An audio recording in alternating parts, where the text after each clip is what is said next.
Bonjour à toutes et à tous et bienvenue pour cette nouvelle vidéo qui sera une brève introduction à OpenTelemetry.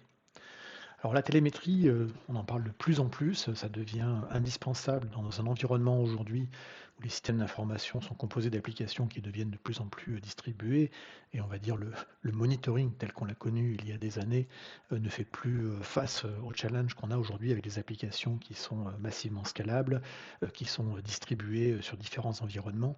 Et donc aujourd'hui la télémétrie devient juste une nécessité dans un grand contexte plus général qu'on appelle l'observabilité. Alors, dans ce contexte-là, on a, une solution, ou un standard, je ne sais pas comment on doit l'appeler, qui s'appelle OpenTelemetry, c'est une solution. Et donc OpenTelemetry, ben, l'objectif d'OpenTelemetry, c'est quoi? C'est, déjà, première chose, c'est que pour avoir un système observable, on doit l'instrumenter, et donc l'instrumenter, ça veut dire, en gros, avoir des données de télémétrie et la télémétrie, c'est bon de le rappeler, en fait, il y a 3 grands piliers, pour faire de la télémétrie. On va parler de métriques, bien entendu, donc ça c'est assez classique. On va parler de log et on va parler de tracing distribué. Et ça, effectivement, c'est important dans un monde où on va passer dans des architectures de plus en plus microservices, où finalement une requête, quand elle va être reçue par l'application, va ensuite circuler au travers du réseau, traverser différents composants. Et donc, on a besoin de tracer finalement l'ensemble des opérations qui sont faites par rapport à cette requête pour détecter éventuellement une panne, des problèmes de performance ou d'autres choses. Et donc, bah, l'idée finalement, d'OpenTelemetry, ça va être de gérer effectivement, ces piliers de la télémétrie, d'où le nom, hein, OpenTelemetry et de permettre d'envoyer tout ça, in fine, à la fin, sur, un back-end d'observabilité. On va voir tout à l'heure des exemples de back-end d'observabilité. Point important, donc, c'est une solution d'instrumentation de la télémétrie, qui est, indépendante de toute organisation, on va dire commerciale ou de tout vendeur. Donc c'est ouvert, ça a géré le projet OpenTelemetry est géré et vit au sein de la Cloud Native Foundation, la CNCF qui gère entre autres plein de projets autour du cloud natif, dont Kubernetes, Prometheus et plein d'autres projets derrière. Et donc derrière ce projet OpenTelemetry, donc je rappelle la CNCF effectivement a son propre site web cncf.io et donc effectivement le projet OpenTelemetry désormais est géré entre guillemets ou gouverné pour être plus précis par la Cloud Native Foundation et ça c'est valable depuis en fait depuis 2019 donc c'est déjà à peu près 4 ans. On est sur un produit qui est encore en incubation dans les niveaux de maturité derrière. Ce projet, aujourd'hui est soutenu, par, plein de personnes qui travaillent dessus. On peut voir, le nombre de, ou les contributeurs, sur ce projet au travers des dashboards Grafana qui sont exposés par la Cloud Native Foundation. Au passage ici, par exemple, on va prendre pour ce projet OpenTelemetry, quelles sont les organisations, commerciales, qui, mettent des personnes dessus, donc en nombre de personnes. Donc vous voyez, par exemple, ici, on va voir qu'on a Google qui participe, Microsoft, Cisco, Amazon, Red Hat, Splunk, et cetera. On voit le nombre de personnes associées derrière, c'est pas neutre. Et puis là encore, le nombre de personnes ne veut pas dire forcément grand-chose si derrière on voit le travail qui est fait en termes de commit. Donc on peut aller voir par exemple les commits ici et voir que bah, dans les organisations qui sont le plus impliquées effectivement sur le projet, on va retrouver Splunk en numéro 1 en nombre de commits, Microsoft juste après, Lightstep, Google, Amazon, Dynatrace, etc. Donc, c'est plutôt assez rassurant de voir le nombre de personnes et d'organisations qui travaillent derrière et qui participent finalement à la création et à l'évolution de ce projet OpenTelemetry. Et donc, donc, du coup, on peut dire que c'est un standard désormais, c'est le standard pour la gestion de la télémétrie et donc de l'observabilité. Donc l'intérêt effectivement, c'est que désormais on a, une seule distribution, un seul vendor, même si c'est pas un vendor, enfin c'est un vendor agnostique, c'est des librairies, qui sont indépendantes de tout fournisseur, spécifique. Et donc on va avoir des librairies qui seront disponibles en fonction, des langages de programmation qui sont derrière. On a également un composant dans OpenTelemetry, qui va s'appeler le collector, on en reparlera tout à l'heure, mais, le collector, globalement, va faire 3 choses. Il va recevoir ou ingérer des données de télémétrie, il va les processer, les transformer, et ensuite il va pouvoir les exporter, les envoyer vers un back-end. Et donc ça, il va traduire, travailler avec des données de télémétrie, donc à savoir, je m'en répète, télémétrie, c'est-à-dire de la métrique, des logs et du tracing distribué. Alors l'intérêt de l'Open Telemetry Collector, qui est en fait un binaire, ça va être d'éviter d'avoir à gérer plusieurs types d'agents pour collecter les informations et les envoyer après vers tel ou tel fournisseur, tel ou tel back-end. Donc on a une solution unique derrière et puis après à l'intérieur on utilisera différents exporteurs, différents receivers, etc. pour recevoir la donnée, la transformer, l'envoyer, etc.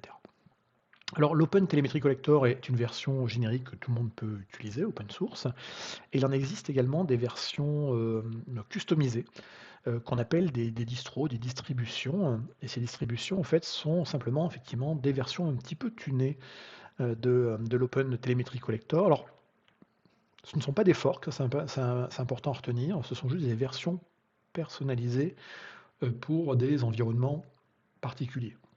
Donc, ces distros, elles vont en gros contenir quoi? Elles vont contenir tout ce qu'il faut pour collecter des données, les gérer. Et donc, on va avoir en gros des librairies d'instrumentation. Il existe différents vendors derrière qui font des distributions. Alors, j'en ai cité quelques-uns qui sont probablement les plus classiques. On a, j'ai repris un petit peu l'ordre également en termes de participants au projet open source.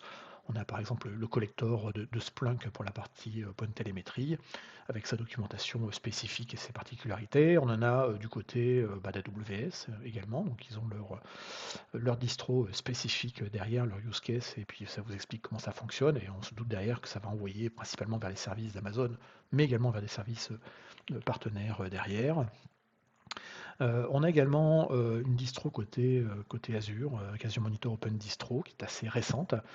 Vous voyez, on a annoncé ça en fait le 10 mai 2023, donc c'est plutôt récent, voilà. Et puis globalement, il y a la liste de vendors est assez longue derrière. Et donc vous avez un tableau ici qui est repris dans le site web du projet open source et qui va préciser en fonction des fournisseurs s'ils fournissent des distros ou s'ils n'en fournissent pas et qui font une intégration native. Donc vous voyez qu'on a par exemple Google ici ne fait pas de distro typiquement, Amazon en fait une, Azure en fait une, Oracle n'en fait pas, Splunk en fait une, SolarWinds en fait une, etc. Donc, on sait donc à quoi sert Open Telemetry. On voit qu'il y a une version générique qu'on appelle le collector. On a des versions personnalisées qu'on appelle les distros. Et puis, effectivement, ce collector ou ces distros, de toute façon, vont toujours faire le même travail, à savoir recevoir, ingérer des données, transformer des données, et ensuite les exporter. Et donc, on va exporter ces données de télémétrie vers des backends. Donc, ces backends, alors, première chose, c'est que OpenTelemetry en tant que tel n'est pas un backend. Donc, n'est pas une solution pour recevoir de la télémétrie. C'est une solution pour la transférer et la traiter. Et donc, un backend, en gros, il est responsable de quoi? Il est responsable de la partie stockage de toutes ces données de télémétrie, de la partie requêtage de ces informations-là. Et le requêtage de ces informations va se faire sur les trois signaux distincts, donc les trois types de télémétrie, à savoir les métriques, les logs, les traces. Donc là, l'idée, effectivement, avec ce mécanisme de requêtage et un langage qui peut varier d'ailleurs en fonction des solutions de back-end, c'est de faire du slice and dice, c'est-à-dire en gros d'être capable de réduire finalement la recherche sur un espace-temps donné, avec des dimensions données, etc. Et là, c'est tout le but de l'observabilité, c'est d'être capable effectivement de bien comprendre ce qui se passe durant une période de temps ou pour des requêtes avec une cardinalité qui soit forte. Voilà. Sur les backends d'observabilité, on va retrouver des backends qui peuvent être hébergés soi-même, entre guillemets, sous la forme de solutions open source. Alors, ça, c'en est quelques exemples. La liste n'est pas exhaustive, mais dans les observability backends, on pourra avoir effectivement du Prometheus. Donc là, c'est plus de la partie métrique, effectivement, un backend de métrique. On peut avoir du Zipkin ou de Jagger. Et là, on est plutôt sur des traces distribuées avec les deux solutions les plus classiques derrière. Alors, Zipkin, je crois que ça doit venir de Twitter, si je dis pas de bêtises, et Jagger de Uber, ou l'inverse, je confonds toujours, mais ça n'a pas vraiment d'importance. Mais en tout cas, ces deux-là peuvent servir effectivement de back-end pour la partie traces distribuées. Et puis ensuite, on a une myriade aujourd'hui de fournisseurs alors je vais marquer SaaS, oui, software de service, donc de plateformes prêt à l'emploi, qui peuvent servir effectivement de back-end pour recevoir toutes ces données de télémétrie et donc faire ces différentes opérations, à savoir le stockage, le requêtage et je ne l'ai pas dit tout à l'heure, la visualisation au travers de dashboards. Donc dans les classiques, hein, on retrouvera effectivement du Splunk, du New Relic, du Grafana Cloud, enfin la liste est longue, du Elastic, on peut même avoir de l'Azure Monitor. Donc ici, je dirais commercial, SaaS ou PaaS, offering au sens large. Alors, du coup, comment on met ça en place, en fait? Alors, première chose, c'est que, pour faire de la télémétrie, il va falloir, aller, c'est pas que de la pure infrastructure, il faut aller jusque dans l'application et donc il faut instrumenter, l'application pour qu'elle remonte de l'information, qui soit pertinente. Donc il y a 2 manières d'instrumenter finalement une application, soit, la manière, on va dire manuelle et auquel cas, effectivement, on va coder en utilisant les API d'OpenTelemetry. Et donc ça, c'est parfaitement documenté. Donc on a des API OpenTelemetry et on a un SDK. Et donc du coup, effectivement, dans le code, il va falloir utiliser tout ça et coder dans le code. Là encore, est-ce que la tendance aujourd'hui est de demander aux développeurs de faire plein de choses dans leur code, y compris jusqu'à la partie observabilité? J'ai envie de dire, ça dépend des organisations. Sachant qu'ici, effectivement, pour pouvoir du coup coder avec l'API, en utilisant l'API OpenTelemetry, il va vous falloir un SDK lié au langage qui est utilisé. Donc, il faut être certain déjà que dans le langage qu'on utilise, on a bien un SDK qui est disponible pour la partie OpenTelemetry. Et puis, ça nécessite effectivement peut-être un peu plus de travail. Sinon, on a également l'instrumentation automatique. Là, l'idée, en gros, c'est de ne pas toucher au code. Voilà, de ne pas toucher au code et donc d'utiliser en gros des mécanismes qui vont éviter d'avoir à rajouter encore des choses pour cette partie observabilité dans le code applicatif. Donc on est d'accord, ce sera plus simple. On va utiliser en fait un mécanisme d'agent, hein, basiquement, hein, qui va s'occuper de faire ce travail. Donc c'est plus facile à utiliser, c'est plus convenient. Et c'est moins configurable. Et oui, moins configurable parce qu'effectivement, ce sera limité par, entre guillemets, les propriétés de l'agent. On ne rentrera pas vraiment dans le détail derrière sur la partie API. Mais la plupart du temps, c'est ce qu'on va avoir probablement le plus utilisé. Donc, on va avoir, une fois qu'on a fait son choix, donc passer en mode automatique ou en mode manuel, et effectivement, son choix fait que les métriques, donc la télémétrie, les traces, les métriques et les logs, vont être envoyés effectivement et vont être envoyés entre guillemets vers un back-end derrière, compatible OpenTelemetry, soit par la manière directe, ce qu'on appelle un direct exporter, et là l'idée c'est directement envoyer la donnée à un back-end de destination au travers du réseau. On va passer par des endpoints spécifiques qui seront sur le back-end. Et là, on a différents exemples. Donc, on a effectivement, on a vu tout à l'heure des back-ends très open source comme Jagger ou Prometheus. Et la liste des back-ends est présente sur le GitHub d'OpenTelemetry. Donc là, de base, effectivement, on a ce qu'on appelle des exporteurs. Et on a des exporteurs pour les solutions les plus classiques open source, à savoir Jagger, Prometheus, Zipkin, notamment là-dessus. Et puis, on a également une registry qui existe côté OpenTelemetry, qui va vous permettre de retrouver en gros les librairies, les plugins, tous les outils pour utiliser, on va dire, correctement l'OpenTelemetry. Et donc, vous avez ici, vous pouvez filtrer ce que vous voulez. Donc là, on parlait ici des exporteurs. Donc, on va rester sur exporteurs. Et là, en fonction de votre langage, vous allez pouvoir vérifier si vous avez des librairies qui vont permettre directement d'utiliser les API et donc des exporteurs particuliers. Par exemple, si on prend du Go, voilà, on va voir les exporteurs qui sont disponibles. Donc là, il y en a par exemple ici pour Splunk, il y en a pour Google, et on en a pour Prometheus ici, voilà. Donc là, on a du coup le langage et la notion d'un exporteur, donc, qui permet d'exporter ces données de télémétrie à destination d'un back-end particulier. Donc ensuite, à vous de chercher à l'intérieur en fonction des langages, et il est probable qu'on n'ait pas tous les exporteurs pour tous les langages. Et donc voilà. Donc quelques exemples ici, voilà, Splunk. Et donc si on prend par exemple le Splunk Infrastructure Monitoring Exporter, on comprendra que le back-end, c'est les produits de Splunk. Si on prend le Google Exporter, on comprendra que le back-end derrière sera du Google Cloud Monitoring. Voilà. Alors l'autre option, à part utiliser un Direct Exporter qui du coup est très spécifique du coup au langage et à sa présence et son existence par rapport à une plateforme donnée. Il y a la possibilité d'utiliser donc un agent. Et donc l'agent ici, bah, c'est ce fameux Open Telemetry Collector, donc le binaire dont je parlais tout à l'heure au tout début en disant qu'effectivement, Open Telemetry fournit une solution d'instrumentation avec effectivement un binaire qui permet effectivement d'être un seul agent qui est assez générique. Et donc cet agent s'appelle donc Open Telemetry Collector. Il va s'appuyer bah, sur un protocole de communication spécifique à Open Telemetry, donc qui s'appelle l'Open Telemetry Protocol, OTLP, voilà. Et donc ce collector, en fait, va être un binaire, on va dire un binaire pour faire simple. Et donc grâce à cet agent, finalement, eh bien, on va avoir des pipelines. Et donc ces pipelines, en fait, vont permettre de traiter bah, finalement les données de télémétrie et les traiter en fait de la manière suivante. On peut avoir donc un ou plusieurs receivers, donc c'est les points d'entrée qui vont écouter entre guillemets ou aller chercher l'information de télémétrie. Ensuite, cette information va être traitée. Là, ça reste un pipeline relativement classique de data dans lequel effectivement on peut l'enrichir, la modifier, la formater.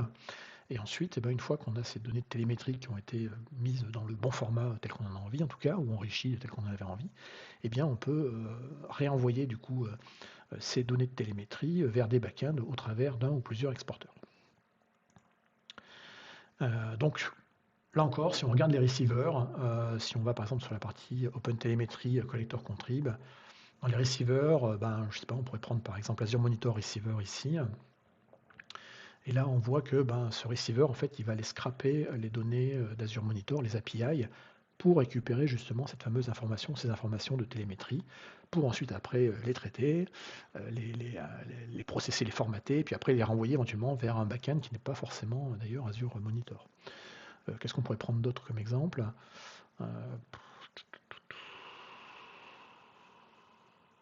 a plein. On pourrait chercher, je sais pas, un Splunk par exemple. Qu'est-ce qui arrive là-dessus? Donc là, typiquement, voilà, le Splunk Receiver ici, lui, il accepte directement qu'on lui envoie des événements au format Splunk. Bon. Et puis après, il les retraite. Donc vous voyez que la liste, elle est quand même assez grande. On a pas mal on a Zookeeper ici.